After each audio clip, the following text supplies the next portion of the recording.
tuve que condensar 4 clases en 1 y media. Entonces, es mucha información importante que no se puede dejar de lado. Así que partamos al tiro. Si se escucha mal, cualquier cosa me van avisando, ¿ya? Veamos, su equipamiento. Aquí está. Aquí está. Equipamiento. Ok, vamos a hablar de física, de partes del equipo, de conceptos que ustedes, me imagino, no han escuchado nunca, entonces se hace un poco más difícil. Por eso también quise anticipar estas clases, cosa que tuvieran tiempo para estudiar y no encontrarse con sorpresa el último día. En la resonancia magnética, igual que los rayos X, es necesario volver a hablar del asunto del átomo. El átomo, el modelo atómico consta de un núcleo que tiene protones y neutrones en igual cantidad, tanto protones, tanto neutrones. Un átomo equilibrado tiene igual cantidad de lo uno y de lo otro. Y electrones orbitando por fuera. Ese es el mono que siempre nos han pintado. También existe otro más bonito, pero sigue siendo lo mismo en esencia. Solo que aquí como que le dan más velocidad al electrón, anda como más rápido. El último modelo atómico que está en discusión es este. Un modelo en que vamos a tener un núcleo representado por esa cruz roja y este punto que anda circulando que son los electrones. Ya no son esas órbitas características en que nosotros decimos, por ahí va a pasar, viene otra vuelta. No, este aparece y desaparece. Este es un modelo del tipo cuántico. Cuántico, cuando ustedes le hablen de cuántico, quiere decir que de repente se va a comportar como materia, se va a hacer visible, y de repente se va a comportar como energía, y no lo vamos a ver porque va a estar en desplazamiento. Eso es cuántico. Y eso da lo que se llama la incertidumbre de dónde se encuentra el electrón. Eso solamente va a hablar del átomo, para hacer un refresco así, recordando algo de octavo básico. ¿Por qué traigo colación esto? Porque hay un número que se llama número atómico, que es característico para resonancia. Y estos números son característicos no solo para resonancia, sino que también son para caracterizar el átomo.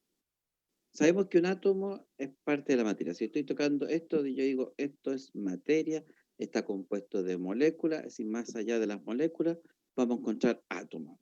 Decimos esto es firme. Está por ahí no. La cuestión de firme nada, porque los átomos lo que más tienen en su interior es vacío, es nada. Hay grandes separaciones. Para nosotros, para nuestro mundo material, eso es sólido. Los átomos lo componen. Ahora, ¿por qué hay cosas, por ejemplo, verde, blanca, distintos colores? Porque tienen distintas moléculas, distintos tipos de átomos. ¿Cómo vamos a conocer los átomos? Por ejemplo, existen dos números que son importantes. El número atómico, que se representa con la letra Z, y el número másico. El número atómico se representa con una Z, como decía, y corresponde a la cantidad de protones en el núcleo. Por ejemplo, si tenemos 12 protones, esto va a ser un carbón, 12 protones, pero también tiene que tener 12 neutrones, carbón, sólido, materia, mineral. Ahora, si este átomo tiene 8 protones, va a ser un gas y va a ser oxígeno. Entonces ya cambió, ya es distinto. Entonces el número Z nos está diciendo algo muy importante, las características físicas y químicas del elemento. O sea, si es tantos protones, es o es mineral, o es gas, o es líquido, o cualquier otra cosa. Por ejemplo, si tenemos 3 carbones, pues recién teníamos 12, que era un sólido que era un mineral, pasamos al oxígeno que tiene 8 y ahora hablamos de 3, litio. El litio tiene 3 protones, pero es un mineral. O sea, no significa que mientras más protones o menos protones, esto va a ser un sólido o va a ser un gas, no necesariamente. Ahora, dijimos que, por ejemplo, el carbón tiene 12 protones en su núcleo. A su vez tiene 12 neutrones. ¿Qué pasa si tiene más neutrones? ¿Han escuchado eso en alguna otra asignatura? ¿Qué pasa si tiene más neutrones? Por ejemplo, en vez de 12 neutrones va a tener 14 neutrones. ¿Qué pasaría? Se vuelve inestable. ¿Y en qué se transforma? En isótopo. Exactamente un radioisótopo. Entonces teníamos el número atómico, que era protones, cantidad de protones, y tenemos un número másico, que son la suma de protones más neutrones, la suma. Entonces, un isótopo va a tener, por ejemplo, 12 carbones, o sea, 12 protones, pero puede tener 14 neutrones. Entonces, el número másico va a ser 12 más 14, o sea, 26, ¿cierto? Que es distinto al carbono, que son 24, el número másico. Y como decía el joven, se vuelve inestable porque tiene mucha energía, demasiada energía, entonces tiene que empezar a botarla. Y la va a botar como radiación, gamma, alfa, beta, va a depender exactamente de la composición de ese átomo, cómo se va a ir desligando de esa energía además. Mientras más cantidad de neutrones, más rápido tienen que empezar a botarlo y va a salir en partículas más grandes. Por ejemplo, el rayo gamma que van a ser del núcleo es solamente energía, pero una radiación beta positiva va a ser un positrón. Si es un beta negativo, va a ser igual que un electrón. Ahora, si es un alfa, que es más grande, van a salir 2 protones y 2 neutrones despedidos desde el núcleo. Y eso son provocados, por ejemplo, en el uranio. El uranio se descompone más fácilmente con alfa. O el polonio. No sé si ustedes saben un caso antiguo, como hace 10, 12 años atrás, de un espía ruso que lo mataron porque habló cosas que no tenía que hablar, parece, y lo mataron con polonio. ¿Cómo lo mataron? En un café le echaron unas gotas de polonio. No tiene olor, no tiene sabor, es como gotas nomás. Pero eso despide radiación alfa. Entonces el gallo se toma el café. Si a él lo rastrean con nuestro contador Geiger, él no va a eliminar, no se va a notar esa radiación porque la radiación alfa avanza 1 centímetro nomás al interior de la piel. O sea, si está en el estómago, no va a llegar hasta afuera, pero le va a romper el estómago, lo va a destruir completamente, lo hace bolsa. Todo lo que es la pared interna de los órganos lo va a romper y va a desangrarse por dentro. Esa es una muerte por polonio, que es terrible. Y no se puede determinar que el paciente está sufriendo esa lesión. Bueno, eso me fui por otro lado. Ya, entonces teníamos el número Z y el número másico A. Aquí nos vamos a quedar con el Z. Olvidémonos del A, porque es poco simple. Y eso lo vamos a guardar para más ratito. Más ratito vamos a volver otra vez sobre la importancia del número Z en resonancia. Acá les tengo un bonito que este osito está empujando a esta bebé para explicar qué es resonancia. Resonancia es entrar en juntar 2 sistemas y establecer un vínculo entre ambos. Por ejemplo, esto es cuando uno hace esto del columpio con un niño, uno no le da un empujón fuerte, le da un empujón despacito y se desplaza el columpio. Y después cuando vuelve hacia uno le da otro empujón, quizás de la misma fuerza, pero ya el movimiento es pendular, es más grande. Es decir, mi movimiento como el del que está en el columpio, entramos en resonancia. ¿Ah? O sea, es un fenómeno en que los dos sistemas van a entrar en comunicación y se va a expresar el uno sobre el otro. Es como quien dice, entramos en sintonía ambos. No sé si han escuchado algunas palabras. Hay gente que habla, cuando uno conversa con ellos, le dice, ¿te resuena esto? O sea, si te hace sentido, o sea, si lo has escuchado antes. Va hacia allá. Eso es resonancia. Y resonancia puede haber en música, en sonido, en distintas cosas que entran en frecuencia. Por ejemplo, acá vamos a tener un ejemplo de este puente. El puente más popular se empezaba en los Cars. Un viento de 64 kilómetros por hora. No era demasiado fuerte, pero sí fue bastante para hacer que el puente se retorciese violentamente. Y al soltar, el puente cayó.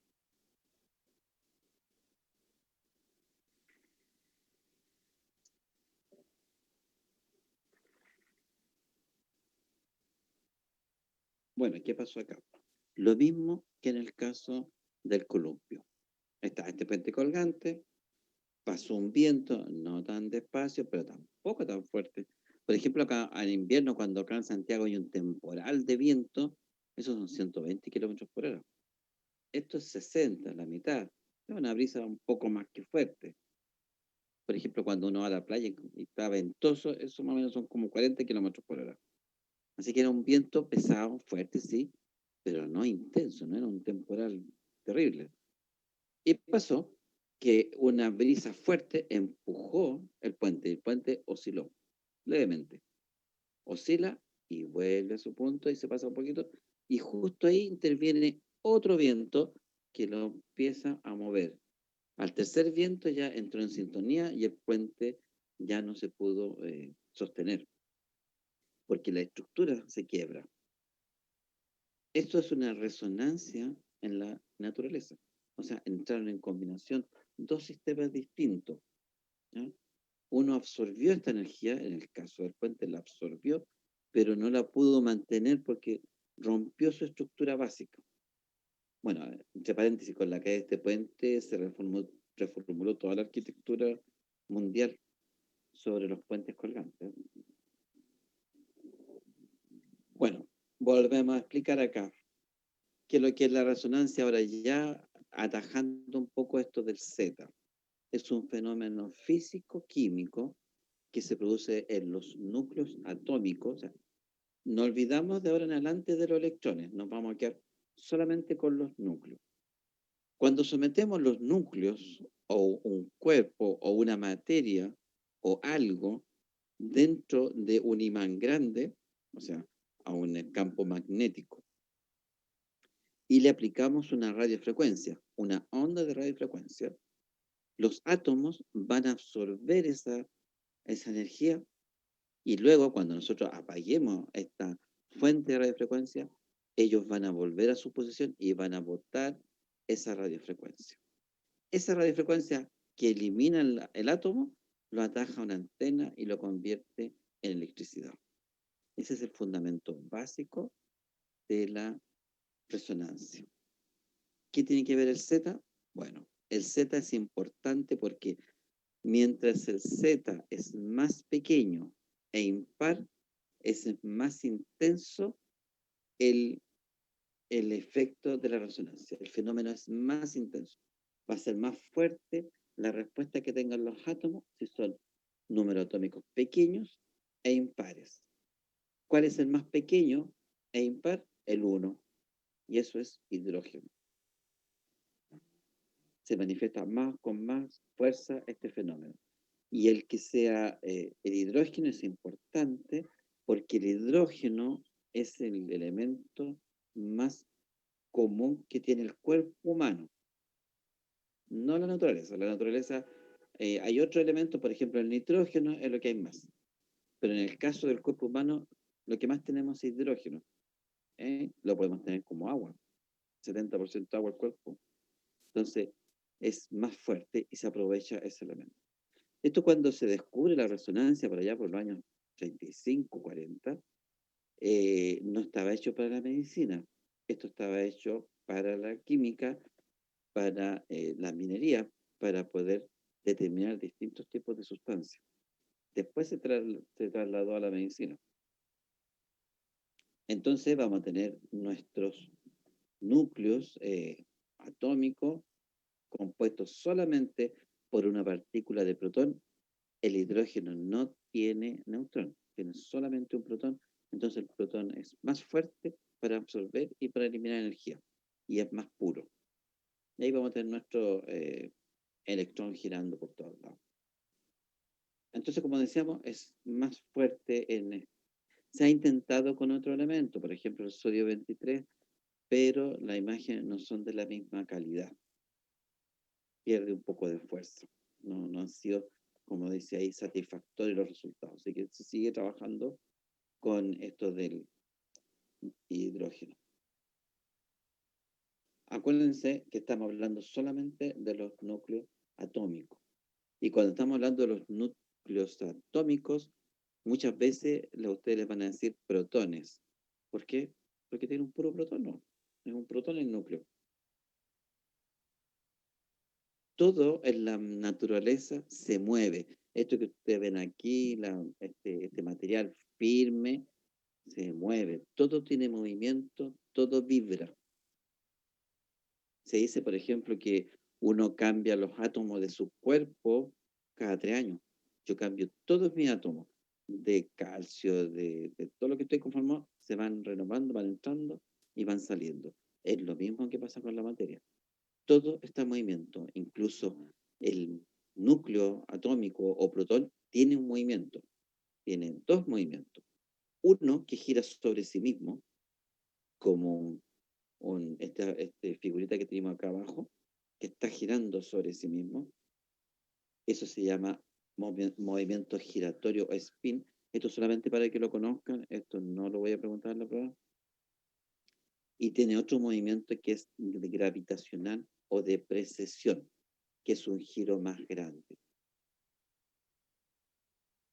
Y estos movimientos propios del átomo o protón generan también un campo magnético. ¿A quién se parece un átomo? Podríamos decir que a la Tierra. La Tierra podría ser este protón que está girando, todos los días gira, y así tenemos días y noches con este movimiento giratorio de la Tierra. Y también tiene un movimiento grande como el de precesión, que vendrían siendo las estaciones del año. Y estos 2 movimientos van a generar un campo magnético de la Tierra. Y es por eso que nosotros tenemos un norte magnético. Y también hay un norte geográfico, pero lo importante es el magnético, que ocurre el desplazamiento y se mueve bastante. No es una cosa, no coincide exactamente el norte geográfico con el magnético. El magnético varía de año a año, se está moviendo. Entonces, raya para suma, estos protones están girando siempre, ¿ya? Y igual como les decíamos, el movimiento de traslación o rotación o de precesión va a generar esto de las estaciones del año. Pero el día y noche es el spin. En este dibujito que debería estar más atrás, pero lo puse antes, el movimiento normal es este, el cortito que está haciendo al principio el lápiz. Y después, cuando le aplicamos la radiofrecuencia, hace estos movimientos grandes y bruscos. De ahí vamos a volver con este tema. Porque si no, no se va a entender. Este ejemplo está más fácil. Acá dice Neufeld y Whitfield. Esto es, los electrones, o sea, perdón, los protones normalmente en el cuerpo de nosotros que estamos en nuestras casas se están comportando de esa forma, girando, siempre girando, está claro, pero girando para cualquier lado. O sea, apuntando para arriba, para el lado, para cualquier lado. Al ingresar al túnel de la resonancia magnética, todos nuestros núcleos atómicos se van a orientar con el eje del imán. ¿Hacia dónde está el polo? Hacia allá va a estar, y hacia allá van a estar dirigidos todos los átomos. Nos falta el que apunta abajo, da igual, se suma y se resta. Lo importante es que van a estar todos orientados en una posición. Fuera del campo, desordenado total. Dentro del campo, orientados, derechos. Cuando uno entra a este imán y sus átomos se ponen en esa posición, a la persona no le afecta. Eso no le hace mal para la salud, para que ustedes no se preocupen. No hay ninguna interacción distinta. Al mismo tema, tenemos nuestros núcleos atómicos girando sobre sí mismo, todos girando cortitos y haciendo este movimiento más largo que el de precesión. O sea, están girando así, pero además se están moviendo en todas direcciones. Eso es fuera del campo magnético. Dentro del campo magnético ya se van a organizar otra vez con dirección hacia el eje de este magnetismo, de este campo magnético. Sur, norte, norte, sur, igual. No es importante para esto, pero van a estar todos nuestros átomos derechitos formaditos. Ya no va a estar desorden. Esto significa que los átomos están en un estado de polarización. Estamos en esto, en polarización. Esto es un imán, esto es un esquema, por supuesto, es un imán. Ahí estamos diciendo que esta es la dirección del campo magnético. Y al ingresar al campo magnético, estos se ordenaron todo derechito. Aquí no puse ninguno para abajo para que no nos compliquemos. Pero están girando igual, giran sobre su eje pequeño, pero orientados, digamos, hacia el norte para que tengamos un sentido. Esto es polarización. Esto lo voy a preguntar en la prueba. Polarización. Después de la polarización, ya la tenemos polarizado, introducimos una bobina de transmisión de radiofrecuencia. Esta bobina o antena va a emitir una radiofrecuencia. Imaginen una música. Pum, pum, pum, pum, empieza a sonar, y aquí van las ondas de radiofrecuencia. Nuestros átomos que estaban derechos, ahora se van a girar. Acuérdense de ese que les mostré al principio, que empezaba a hacer grandes círculos abajo. En eso están en estos núcleos, están girando fuerte. Mientras dure la música, mientras haya música, ellos están girando y fuerte así, bien cambiado. Eso están excitados. Este estado se llama excitación porque nuestros átomos están reaccionando a esta música. Luego, en la relajación, que es un tercer estado, nosotros apagamos esta antena de transmisión y ellos van a liberar esa energía además, la van a botar y a su vez van a volver a la posición polarizada porque van a estar más cómodos polarizados. Les molesta estar inclinados. Entonces, lo primero que hacen, apagamos la música y vuelven a su posición normal y botan toda esa energía que absorbieron. Pero toda esa energía que absorbieron la va a recibir otra bobina, que es la de recepción, que la va a tomar y la va a transformar de impulsos de radiofrecuencia a impulsos eléctricos. Y por 100.000 cálculos que se hacen, eso se va a transformar en imagen. Esa es la génesis y la historia de la resonancia explicado en 3 pasos simples. ¿Ya? Son los átomos que absorben la radiofrecuencia y son los átomos que la liberan y es captada por el equipo. Pero para eso necesitamos un imán grande. Ya, entonces, repetimos otra vez porque a veces conviene repetir las cosas.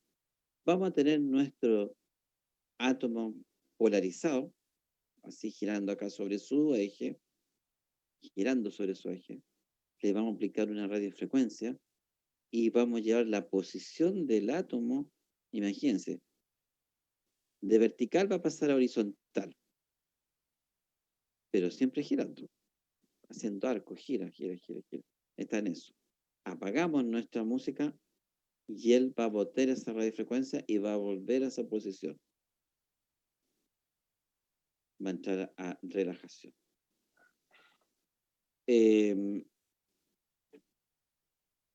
Eso sería como más o menos básicamente de qué se trata. Ahora, ¿por qué hay distintos tipos de imagen de resonancia? Bueno, todo esto tiene que ver con los tiempos en que se escuchó, en que se captó este impulso que enviaban los átomos. Se le entregó tanto y entregaron tanto. Pero acuérdense que ustedes, por ejemplo, cuando están escuchando un vehículo que viene, de lejos empiezan a escuchar, después escuchan más fuerte. Hay distintos tiempos. Es lo mismo que sucede con la radiofrecuencia. Hay distintos tiempos en la radiofrecuencia, que están originados en dos grandes tiempos, que son los T1 y T2. Esto tampoco lo voy a preguntar en la prueba, solo lo estoy poniendo para que usted entienda de dónde salen los conceptos de T1, T2, densidad protónica, todas esas cosas que de repente van a escuchar como chino. Se originan acá. Tenemos nuestro protón que está girando acá ya.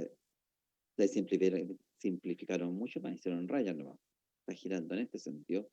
Aplicaron la radiofrecuencia y el átomo giró a esta posición o giró más abajo. Aquí lo estamos viendo como de lado. Entonces hizo esto. Cuando cortamos la radiofrecuencia, él va a volver en este sentido, de lo horizontal hacia lo vertical. Eso se llama movimiento longitudinal o T1. También existe un segundo movimiento. Acuérdense que llegó acá abajo y empezó a girar así, en este sentido. Entonces también tenía un movimiento en que se devolvió y se convirtió también en otro momento en que se captó. El T1 es un tiempo corto y el T2 es más largo. Al ser más corto, más largo, la escala de grises de la imagen va a variar. ¿Varían otras cosas físicas y fisiológicas de los pacientes? Sí, varían con eso. El líquido, por ejemplo, en T1 se ve distinto que en T2. La sustancia gris y la sustancia blanca del cerebro también cambian con los tiempos que estamos leyendo. La resonancia es una sola, el tiempo de la resonancia es uno solo, pero cuando lo escuchamos antes o después es lo que va variando. Entonces a veces elegimos imagen en T1, cuando es cortito, porque queremos ver cierta cosa. Por ejemplo, queremos ver cómo se ve el agua. Y después esperamos un T2, ahora queremos ver cómo se ve la grasa, porque cambia. ¿Entiendes? Por eso tenemos estos T1, estos T2, que a larga es el mismo movimiento, pero contaban distintas partes. Eso para que más o menos se entiendan estos conceptos que ustedes van a escuchar en resonancia. Oye, le hice un T1, le hice un T2 coronal. Se refiere a eso. ¿Alguna duda? Porque ya a esta altura estaría más que colgado.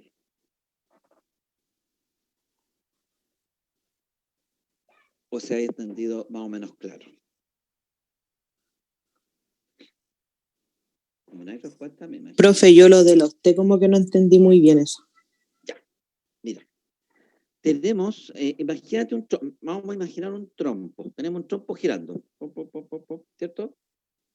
Y vamos a suponer, porque estas son alegorías lo que estoy diciendo, tenemos un trompo girando, pero supongamos que le ponemos una música así, de esas que le gusta a ustedes de reggaetón, que a mí no me gusta, entonces nuestro trompo no le gusta, se va a empezar a enchocar con esa música que le pusimos. Pero va a girar así, y en los dos movimientos, o sea, inclinado y en horizontal, ¿ya? Está haciendo esos movimientos nuestro trompito. No me gusta esa música. No me gusta. Y de repente yo apago esa música. Entonces después yo me devuelvo como trompito, vuelvo a mi posición y libero toda esa energía, todo ese reggaetón, lo envío afuera y lo agarro en la antena. Entonces, los T1 y los T2 salen de cuando yo escuché o corté esta música que me mandó el trompo hacia afuera. El trompo mandó toda la música para afuera. Supongamos que se demoró 5 segundos en entregar toda esa música. La mandó, 5 segundos. Pero yo quiero escuchar al primer segundo cómo se escuchaba.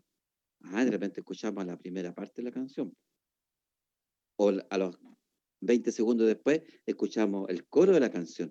Esa es la diferencia entre T1 y T2. ¿Qué estamos escuchando? Nada más que eso. Es la misma canción completa, pero primero escuchamos una parte y después escuchamos otra. Y así se van a ir comportando de distintas formas los tejidos del cuerpo. ¿Te queda más claro, más o menos, o no? Pero es una cosa por ahí. Es una cosa por ahí. La radiofrecuencia es una, el átomo la devolvió toda, pero la antena, la que escucha, puede escuchar en distintos momentos. Puede escuchar al principio de la canción, la puedes escuchar al final. Y tú sabes que al principio y al final las canciones no son iguales, pero son parte de la misma música. O sea, va a ser toda parte de la misma anatomía lo que estamos viendo, pero estamos viendo un tipo de calidad y otro tipo de calidad. Y eso es lo que nos hace distinguir distintos tejidos. Dama. No nos confundamos con palabras extrañas. No hablemos de calidad ni de intensidad. No hablemos de eso. Hablemos solamente que se envió radiofrecuencias, ondas, que aquí yo le puse música para que ustedes más o menos la lleven a su terreno. Le dimos música al átomo. Y el átomo nos devolvió la música, pero queremos saber qué música escuchó el átomo, qué canción escuchó. Pero vamos a escuchar el principio, el medio y el final. ¿Por qué? Porque nosotros conocemos cómo se comportan los tejidos. Estamos hablando de tejidos sanos. Ya, por ejemplo, vamos a inventar, en el T1 se ve súper bien el cerebro y en el T2 se ve súper bien la grasa. ¿Qué pasa con los tumores? Puede que un tumor de X tipo de célula se vea parecido a la grasa. Entonces, cuando yo esté viendo grasa, se me va a pasar entre medio de la grasa. Pero cuando vea la otra materia, ahí me va a resaltar. Permite diferenciar tejidos que no conocemos. Los que conocemos están claros como se ven siempre, pero una cosa extraña, un tumor, un quiste, una infección, responden de forma distinta a la radiofrecuencia. Se ven distintos. Es como para caracterizarlo. ¿Les queda más o menos claro el cuento de los T1, los T2, la densidad y todo eso?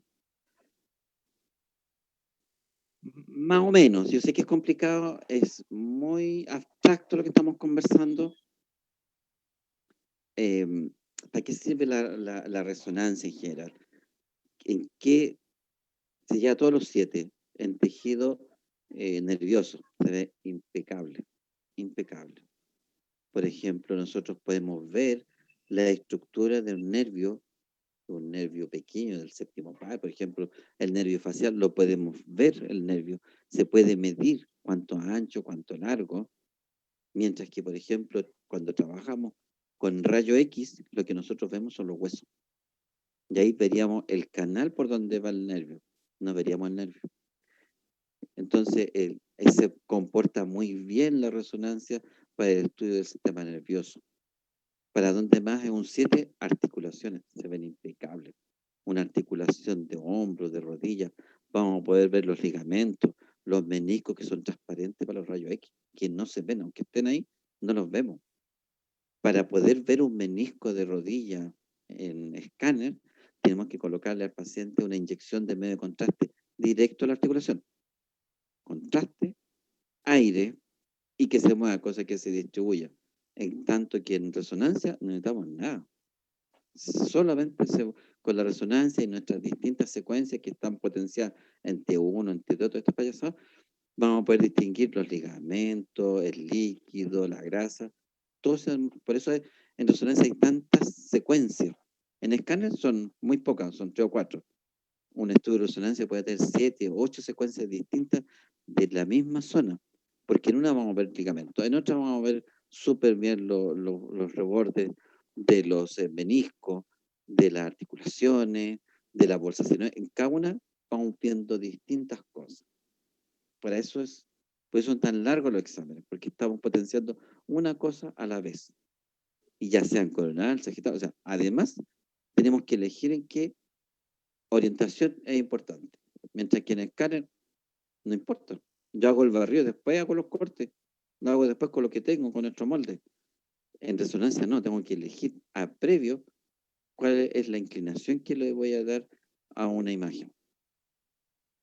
Ya, se entendió más o menos, ¿no? Que esto de esta música que va a botar el protón es lo que va a captar la antena de recepción de radiofrecuencia, pero la va a ir captando en distintos tiempos, ¿ya? Esto es más de lo mismo, en que vamos a explicar un poquito, ya. Tenemos nuestra persona metida dentro del equipo, nuestros protones se polarizaron, se orientaron según el eje del magneto, le aplicamos una radiofrecuencia, este protón se excitó, se giró, y esa energía la botó después que se apagó esa radiofrecuencia. La botó, vuelve a la posición, sale la radiofrecuencia y el equipo con la antena capta. Y esto es lo que vamos a captar, una imagen. Por ejemplo, lo que estamos viendo acá es una rodilla, esto yo les puedo decir es músculo, esto es un ligamento, o sea, ya estamos viendo muchas más cosas que una radiografía, solamente porque están distintos tiempos de adquisición. Vamos a los componentes del equipo. Quedamos menos claro, ¿no? ¿Alguna duda? Me atajan y me avisan. Tenemos 4 componentes principales. Esto es una sala de resonancia, aquí está el equipo, o sala de gantry, o sala de resonador, con sus gantry, sus antenas de radiofrecuencia, la mesa del operador en su sala de comando. Aquí vamos a tener sistemas electrónicos para hacer funcionar esta máquina, sistemas de enfriamiento del equipo, y vamos a tener un sistema eléctrico en general. A eso es lo que nosotros llamamos sala de máquina o sala técnica. Los componentes fundamentales son jaula Faraday, imán o magneto, bobinas de gradiente, bobinas de radiofrecuencia, sistemas de procesamiento de imagen. Nos vamos a quedar con los 4 primeros porque el sistema de procesamiento es pura matemática que poco importa. La jaula de Faraday es un escudo, pero distinto al de rayo X. El de rayo X es plomo. Acá es cobre. Láminas de cobre pegadas en el techo, en el piso, en todos lados. Todo va recubierto de cobre. Y este cobre no está clavado, no está atornillado, está solamente pegado con estos pegamentos de contacto. Están pegadas estas láminas. Y lo primero que se hace en la instalación de un equipo es instalar la jaula Faraday, que es una cuestión bien complicada, bien técnica. Profe, Invitado. perdón, ¿por qué no se van clavadas, digamos, si existe aquí en Chile, tenemos clavos de cobre? No, porque podría tener este sólido y va a distorsionar la imagen. Entonces necesitamos una pura cosa plana. ¿Qué actividad hace esta jaula de Faraday? ¿Para qué sirve? Evita que entren las radiofrecuencias de afuera. Acuérdense que teníamos nuestro equipo, le estamos aplicando el magnetismo a los protones que están adentro, a rato agregamos radiofrecuencia para que absorban, para que eliminen. Estamos trabajando con radiofrecuencias conocidas. Entonces, cualquier radiofrecuencia que llegara del exterior, un equipo celular, un equipo de música, ascensores, cualquier cosa de movimiento, va a provocar radiofrecuencias. Entonces, nosotros tenemos que evitar que entren radiofrecuencias externas porque nos van a alterar la imagen. Muchas veces nos ha tocado ver que en las salas de resonancia, en ampolletas, ¿se han fijado? O tubos fluorescentes, de repente empiezan a parpadear los tubos fluorescentes. Ese parpadeo es una radiofrecuencia que va a tomar el equipo y va a distorsionar la imagen. Así de básica es la cosa. No puede entrar ninguna radiofrecuencia que no sea la que nosotros estamos aplicando adentro. Para eso es la jaula Faraday. No es tan extraña la jaula Faraday. Hay muchas cosas que contienen la jaula Faraday. Por ejemplo, los microondas son con jaulas Faraday en sí mismas. Si uno mete un celular y lo llama, no va a contestar. No entran radiofrecuencia al microondas, tampoco al refrigerador. También son verdaderas jaulas que impiden que entren y salgan radiofrecuencia.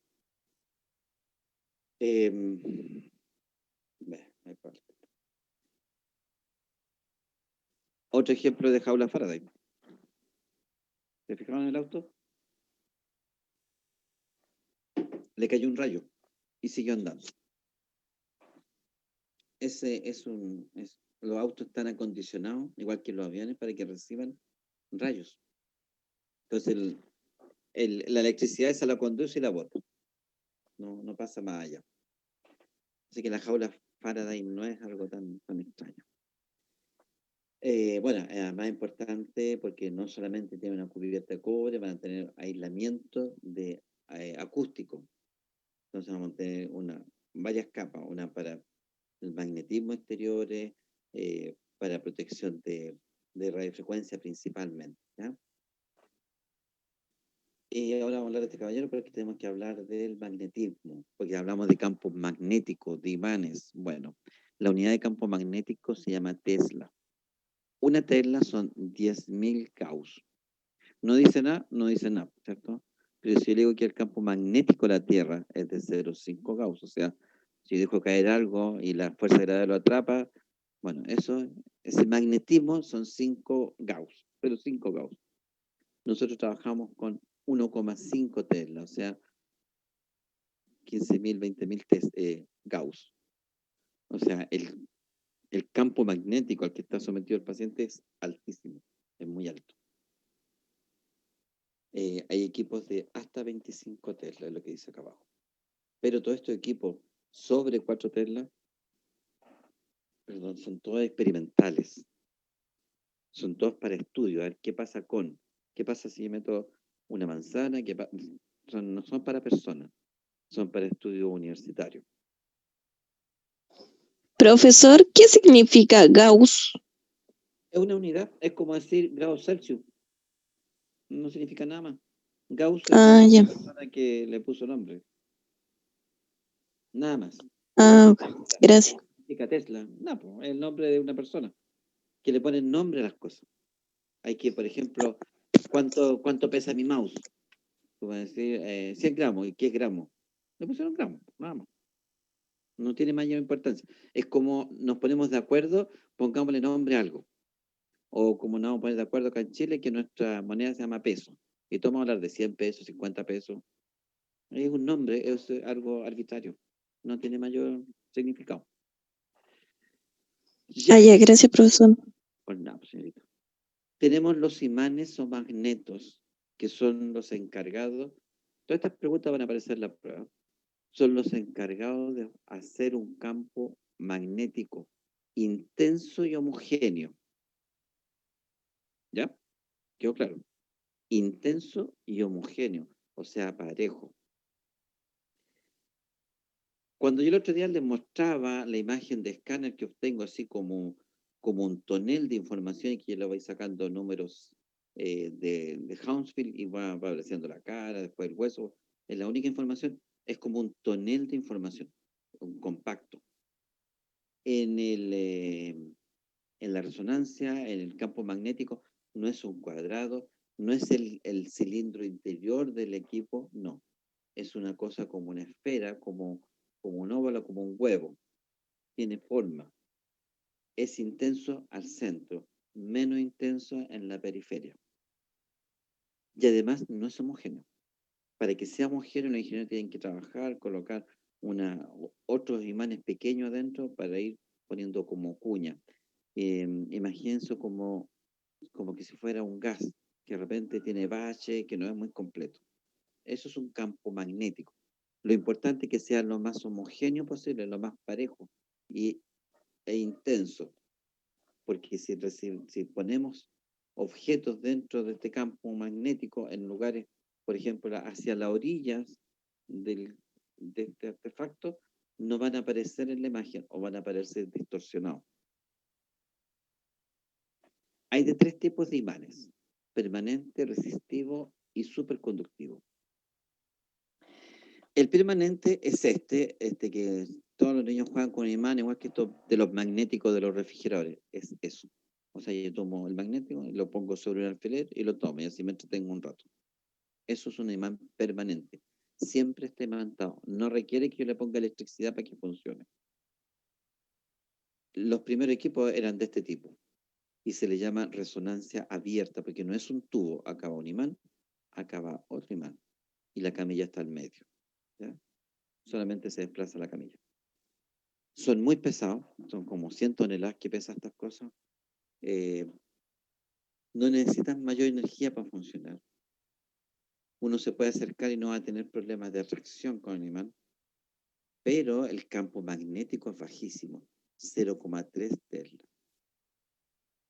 Para que se hagan una idea, si yo estoy haciendo un cerebro, estoy haciendo una secuencia axial, me dura 2 minutos, no necesita estar el paciente quieto, nada más. Si lo hago en este equipo, la misma secuencia, se va a demorar 10 a 12 minutos. Y el movimiento de los ojos del paciente me va a distorsionar toda la parte de los ojos. O sea, tenían que, incluso que el paciente no tragara saliva, que no pestañara, porque si no se echaba a perder la imagen, quedaba todo movido. Eso significa un campo bajo, 0,3 Tesla. Entonces, la parte ventajosa, no necesita mucha energía.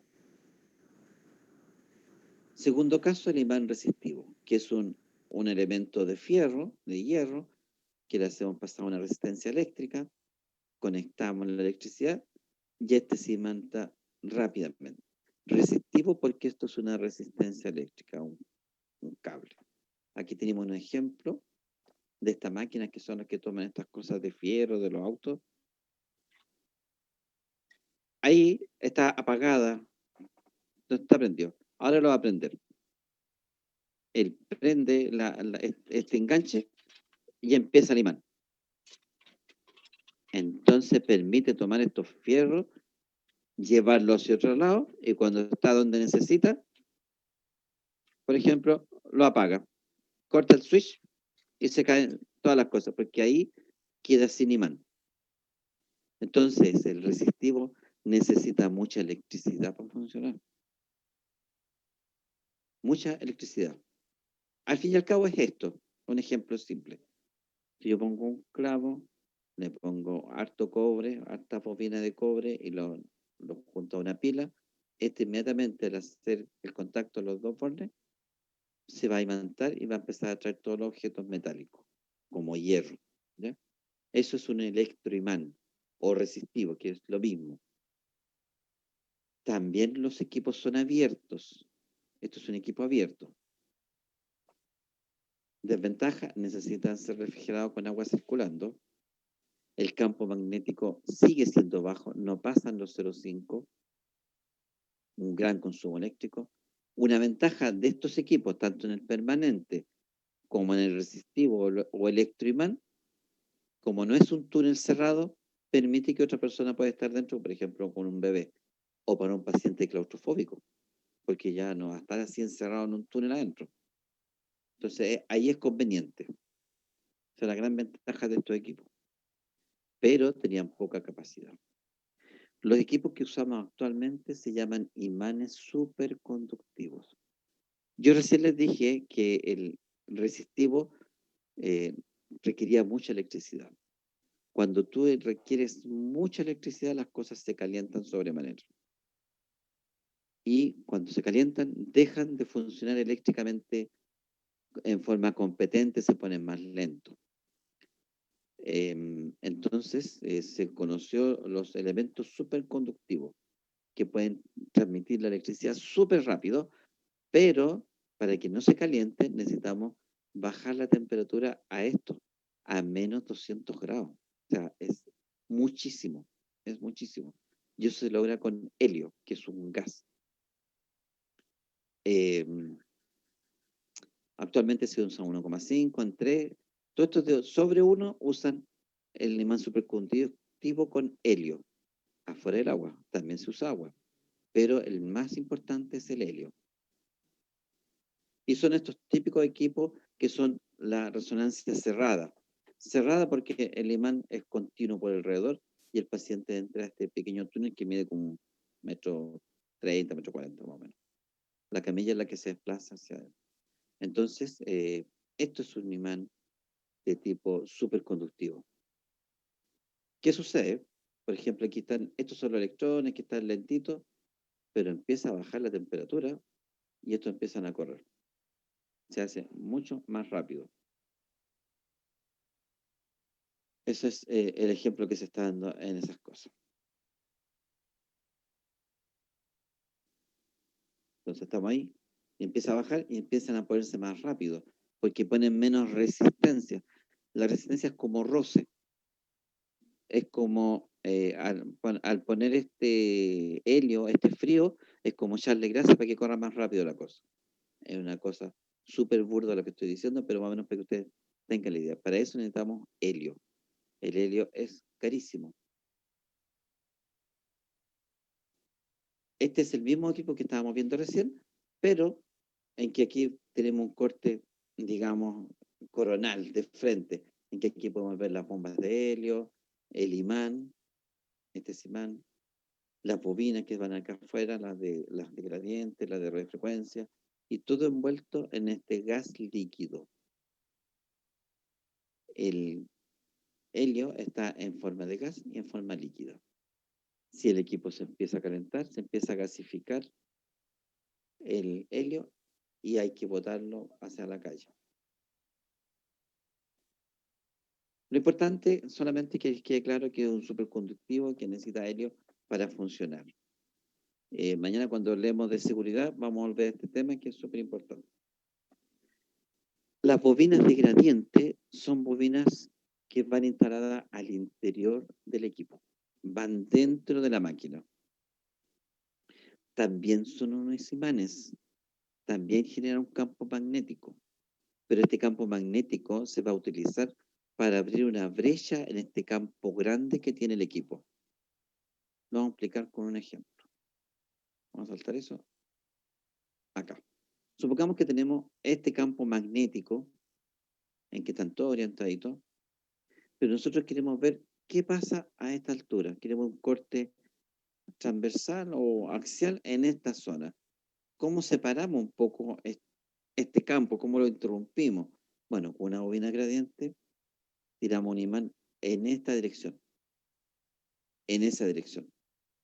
Entonces, en esa dirección van a poder entrar las radiofrecuencias, solamente en este sector. Esto es una radiofrecuencia y va a entrar aquí, porque yo quiero ver solamente esa zona. Entonces, las bobinas de radiofrecuencia son responsables de los cortes anatómicos en los 3 o 4 planos, axial, coronal, sagital, oblicuo, en la forma que quieran, porque ahí es donde determina otro pequeño campo magnético para abrir una brecha y porque ahí pasen las radiofrecuencias solamente a ese grupo de átomos. No queremos todo el cuerpo, queremos en esa zona. Cuando funcionan, estos son electroimanes también, suenan súper fuerte. Eso es lo que genera el ruido en general en los equipos de resonancia. Y hay 3 tipos de bobina de gradiente. La en el eje axial, en el eje coronal y en el eje sagital. Tenemos todos esos planos para mirar de distintas partes, para que ella de distintas formas diga, por acá. Ahí que hacemos el corte utilizando ya sea la coronal o sagital, ¿ya? Eso ya es problema del equipo. A nosotros no nos interesa, a mí no me interesa cómo lo hace. Es un detalle. Solo sé que existe y para qué existe. No tiene más relevancia. Entonces, si yo les digo, oiga, usted cámbiame la bobina gradiente, imposible, porque esa cuestión pesa como 500 kilos y va instalado al interior del equipo, va adentro, no se saca. Y este es el set de bobinas que están incluidas. Unas por arriba, otras por los lados. Ese ya es problema del equipo, no es problema nuestro. Y son las encargadas de esto, de la selección del corte anatómico que necesitamos. ¿Ya? Queda menos clara la intervención de la bobina de gradientes en el sentido que permite realizar los cortes anatómicos. Por eso yo no puedo hacer muchas imágenes 3D en resonancia porque tengo que elegir el corte por donde van a pasar las radiofrecuencias. O sea, la radiofrecuencia va a pasar por todo el cuerpo, no se preocupe, por todo el cuerpo. Pero donde mejor se va a ver en la zona en que estamos estudiando. Esa es la historia de la bobina de gradientes. Tenemos otras bobinas que son las de radiofrecuencia, estas que ponían la musiquita. Esto ya es otra historia. Y la hay de varios tipos. Tienen varias clasificaciones, como por ejemplo de transmisión, recepción. Ya no se usa mucho esa clasificación porque algunas bobinas hacen las 2 pegas y hay otras que hacen solamente una. Las podemos distinguir en las que ustedes van a manipular. El equipo lleva por dentro, está la bobina de gradiente, esta que vieron recién, y justo por encima de eso llevan otras bobinas de radiofrecuencia. Esa va a integrar el equipo, pero cuando yo hablo de bobinas de radiofrecuencia que ustedes toman, son estas otras que se ponen en el paciente. que ustedes van a tener que conocer y manipular. Y esas se clasifican de cuadratura, volumen o lineales. Y dentro de las lineales encontramos un gran grupo que son las flexibles multipropósito. También las hay endocavitarias, pero no son muy usadas porque son muy incómodas. Y no han tenido tanto, no se ven tanto mejor que con las actuales. Bobinas de cuadratura son bobinas rígidas en que van a envolver a la estructura. Por ejemplo, la de cabeza. Es como una jaula. ¿Cuál es la gracia que tiene? Que emite y recepciona radiofrecuencia. Y van a quedar pegaditas al cuerpo. Tienen muy buena imagen. Por ejemplo, vamos a tener la head, fit, neck. Los nombres en general son en inglés. Cuando ustedes estén trabajando, puede que el tecnólogo le hable en inglés o en español, pero se refiere a lo mismo. Si está hablando de cabeza, es la head. No tiene más trascendencia. Yo le pongo los dos dedos para que se vayan acostumbrando a que sí existen. Bueno, acá tenemos bobinas de rodilla, esta de cabeza, esta es de General Electric, esta es de Siemens, o sea, de Philips. Van cambiando las marcas, pero sigue siendo el mismo mono. Entonces, la cabeza queda dentro de esta cosa, ¿ya? O la rodilla va a quedar dentro de esta estructura. Esto se desarma, se coloca la rodilla y se cierra. Eso es cuadratura, imagínenselo como una jaula. Por eso también se llama de volumen. Diga. Profe, yo me hice una resonancia de columna dorsal y lumbar. ¿Y no te pusieron nada? Sí, me pusieron una, es que a mí me da como claustrofobia porque me taparon como entera la cara, pero la rejilla esta como que me la pusieron como que era más justa a la cabeza.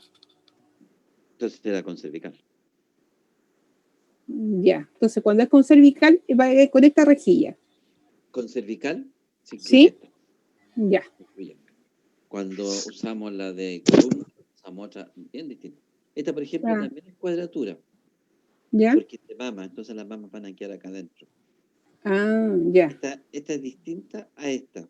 Porque aquí caen las mamitas solas y acá tú puedes verlas por fuera. Ya. Esto que se vea por fuera significa que se pueden funcionar. Por eso son así abiertas. Pero en general son así. Los elementos de la bobina están acá. Depende del examen que se solicite en lo que se coloca. Claro, ¿no? Y donde ustedes trabajen, si es que hay una. Si es que hay una. Me imagino. Son re escasas. Son bien Ya. pocas. Además que el examen es más incómodo. Uh, No es muy interesante así. Gracias. Ya, tenemos las lineales. Estas eran de cuadratura de volumen y tenemos las lineales. Dentro de eso, es la que mencionaba la compañera, las body y la spine, o sea, de cuerpo y columna. Aquí las vamos a ver. Esta es una body que se pone encima de la guatita. En ese sentido. Puede ponerse en el tórax, en el abdomen o en la pelvis, la misma. Se va corriendo solamente y uno va tomando distintas estructuras. No se puede hacer como un escáner tórax, abdomen y pelvis de una pasada. No da para eso. Son cortadas. Y la body, o sea, y la spine o de columna va integrada aquí en la misma camilla. Aquí están los elementos de la antena. Están colocados acá. Entonces, si uno se hace una columna lumbar o dorsal baja, basta acostarse nomás, porque la bobina queda apegada al cuerpo. No se instala nada.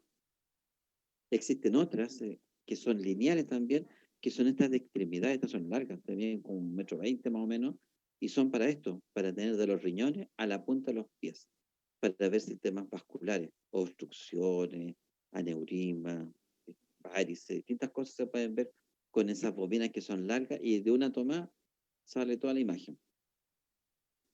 Muchas veces esta imagen es sin contraste, así de simple.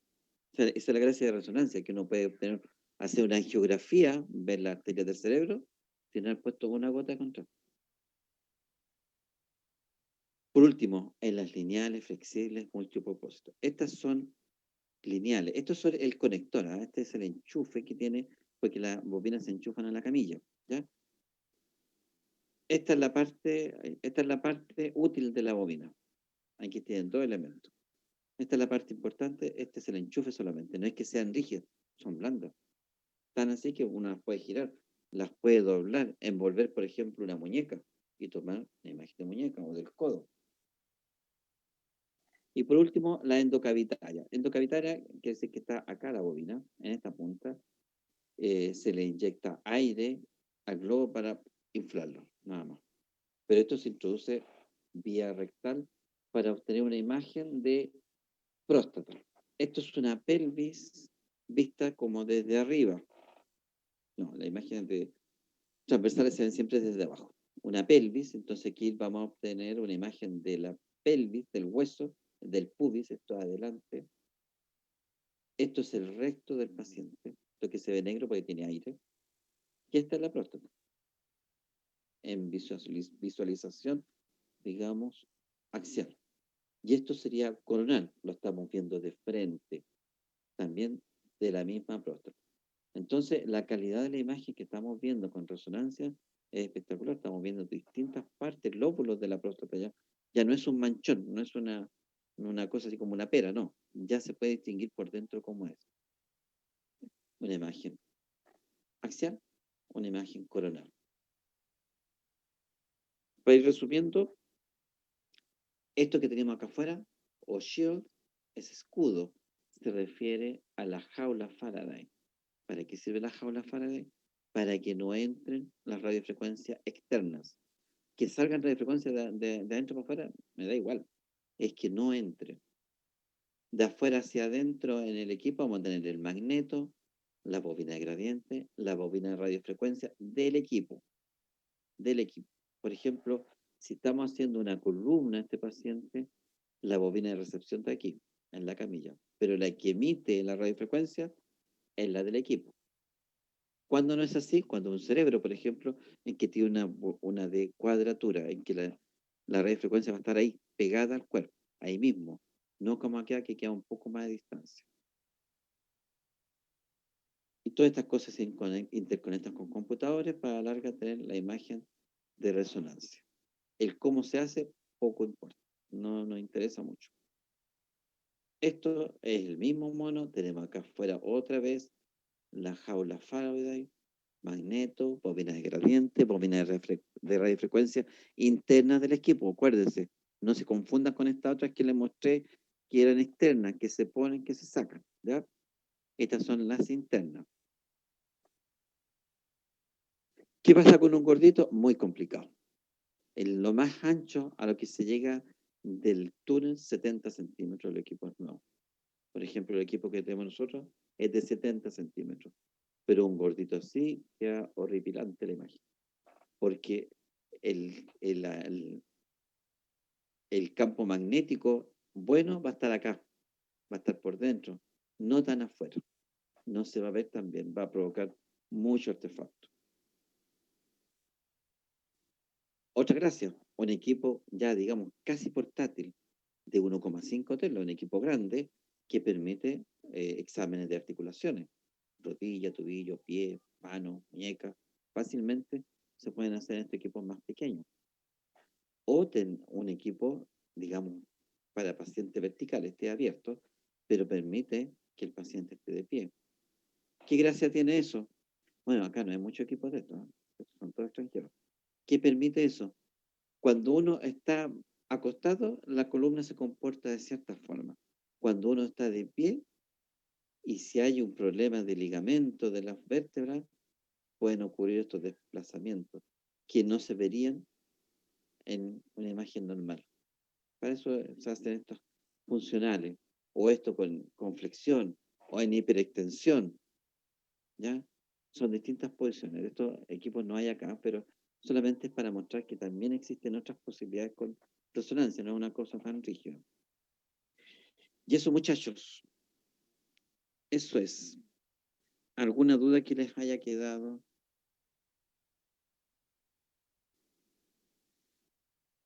Algo que acotar, algo que tenga un problemilla. Ya, mañana la clase es a las 3.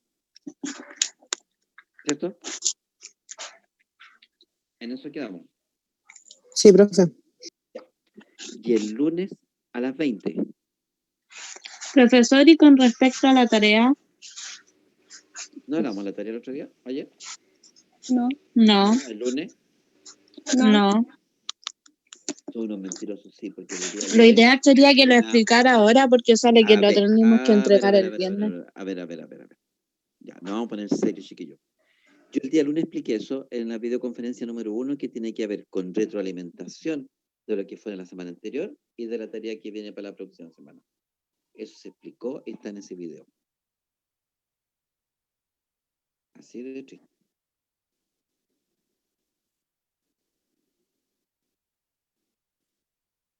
¿Sí o no? ¿Estamos claros con eso? ¿O no estamos claros? No, Yo no estoy clara. ¿Por qué no estamos claros? Cuéntenme. ¿No vio el video? No, porque no me he podido conectar y Eso es... A ver, claro. son dos cosas distintas. Una es estar. Otra es verlo después. O sea, no lo han visto. Porque, oye, Aparte que se escucha súper bajo. yo no sé qué hacer. Con el otro curso me escuchan fuerte y claro. No, en serio. El mismo equipo, el mismo personaje y escuchan bien. Y con ustedes tengo este problema. No sé de qué será. ¿Mm?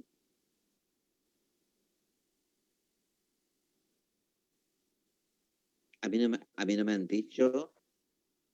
me han dicho, y siempre les pregunto, tal como ustedes les pregunto varias veces lo mismo. Así que se la voy a explicar nuevamente, señorita, se la voy a explicar para que no sufra, no sufra por nada. Perdón. ¿Me decía?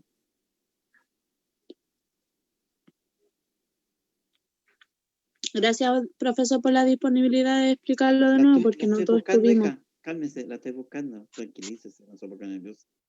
No hay que ponerse nervioso por cosas que no existen. La estoy buscando para abrirla.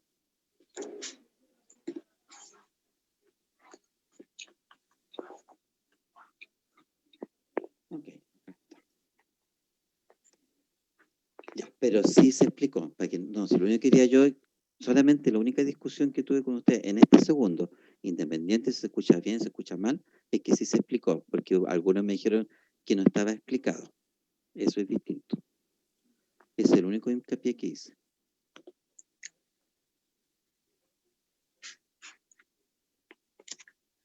Ok, compartamos esta cosa. La clase que viene mañana es de seguridad en resonancia magnética.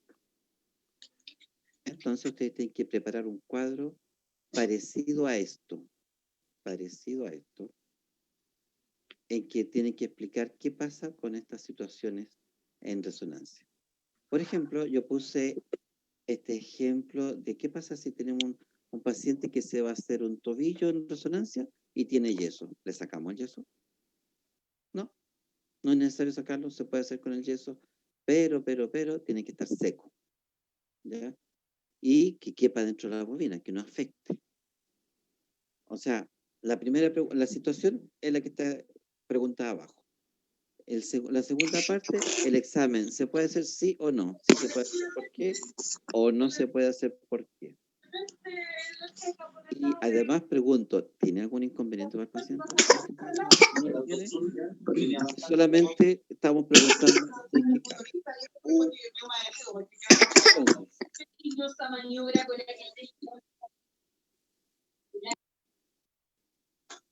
Entonces yo estoy pidiendo que lo hagan en grupos de 5 personas por lo menos. No quiero grupos de 1 persona. Porque se hace eterno revisar 90 trabajos. Eterno. Y hay que hacerlo con seriedad. O sea, no puedo decir, todos 7 o todo un 4. No, tengo que revisarlo parte por parte. Y si ustedes están de 1, son 90. Así es simple. Por eso prefiero que sean en grupo. Los grupos que ustedes quieran, como ustedes quieran. Yo no estoy diciendo el grupo A, B, no, a mí no me interesa la parte. Me interesa que sean grupos. Lo otro es, pueden, por ejemplo, tú haces esto, yo hago otro, y vamos viendo, después lo ordenamos. Con que lo escriba una persona es suficiente, pero yo los quiero escrito a mano. A mano. No quiero escrito en computador. Profesor, consulta, no importa que sean diferentes letras, por ejemplo, si nos dividimos el trabajo y que todos manden como su parte y se junta todo en un PDF. Es que ¿sabes cómo se me ocurre a mí? Que sea más fácil, lo pueden hacer entre 5 personas, cada uno hace una parte, ¿cierto? y se lo envía a alguien que lo escriba. Pero da igual que lleve una pura letra, porque va a ser menos complicado ver el cuadro. Pero si ustedes quieren meterle letra a cada uno, no tengo ningún problema. La idea es que todos participen. A mí me gusta la gente que no participa, que se va por el chorro y utiliza el tiempo de los demás. No encuentro que sea justo. Entonces, letra legible, sin falta ortográfica, o sea, estamos hablando de un idioma español, castellano, no inclusivo y esas cosas raras. Es como está escrito, ¿ya? Eso. La idea es que esto que sirva así como una infografía para ponerlo en la pared, antes de la sala, para que si alguien va a preguntar, mira, tengo un paciente con marcapaso. Ah, ahí está escrito, ¿qué hacemos con marcapaso? Que sirva como guía. ¿Se entiende la idea? Entonces esta se escanea y se manda al aula. Cuando escaneen y manden el grupo integrado por tal y tal persona, pongan los nombres de las personas, porque en el video daban los nombres de las personas y es incómodo empezar a notar los nombres y saber quiénes son. Yo no los conozco, así que con verlos no me dice nada. ¿Queda o menos clara la tarea? ¿Alguna duda?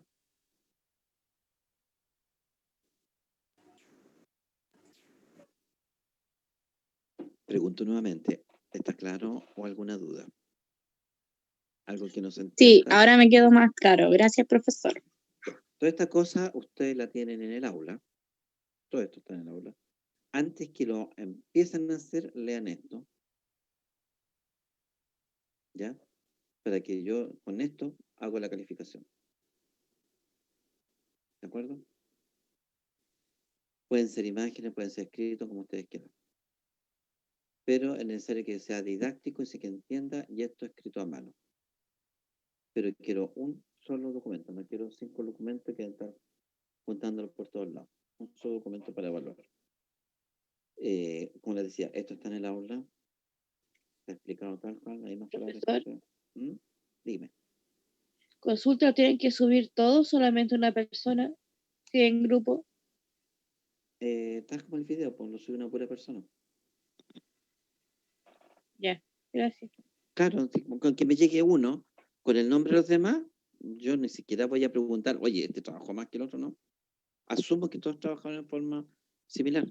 Como les digo, no es necesario que hagan grupos establecidos, o sea, pueden ser los grupos que ustedes quieran. ¿Sí? Esto es por afinidad. Lo importante es que no me lleguen 90 trabajos. Nada más. Y eso, no hay más relevancia que eso, no tiene más complejidad. Es un cuadro simple, con 2 entradas nomás.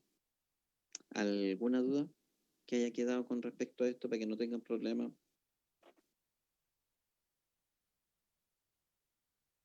No, ninguna, profesor, gracias. Ya, pues, eso. Entonces, como les decía, queda grabado en el video track, ¿ya? Y esto va al aula, queda grabado en el aula también, para que no tengan dudas. Ya, entonces nos estamos viendo mañana a las 3 de la tarde con la última clase de resonancia. Ya, entonces eso sería que descansen, jóvenes, que estén bien, cuídense. Ya, chao, profe, que descanse. Chao, chiquillos, igual.